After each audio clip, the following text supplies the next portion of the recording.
pour la première fois de l'histoire des Jeux, on va organiser un défilé des athlètes en plein centre-ville, sur la Seine.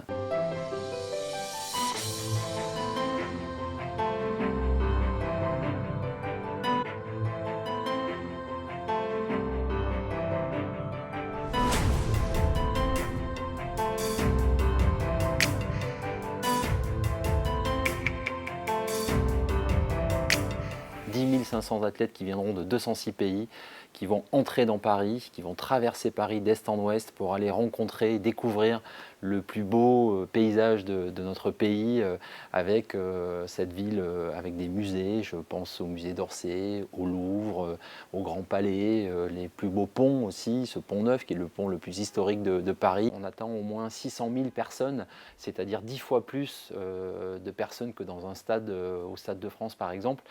Donc c'est vraiment une première inédite, avant-gardiste, où on arrive à marier le plus beau de notre histoire, de notre culture, de notre patrimoine, une cérémonie extrêmement spectaculaire, mais aussi une cérémonie extrêmement populaire et accessible au plus grand nombre, y compris de manière gratuite. Ce sera la première cérémonie d'ouverture qui pourra aussi être accessible gratuitement.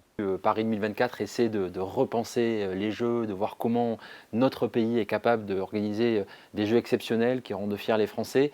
Cette cérémonie d'ouverture, elle doit être le symbole de cette ambition de jeux différents, de jeux créatifs, de jeux spectaculaires, de jeux populaires.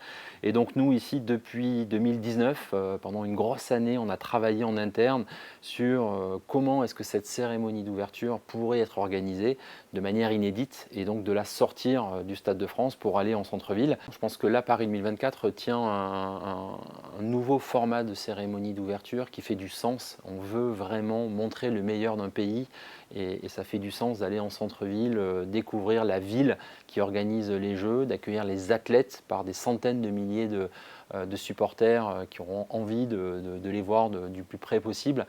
Je pense qu'on est en train de repenser complètement le modèle, d'être beaucoup plus créatif.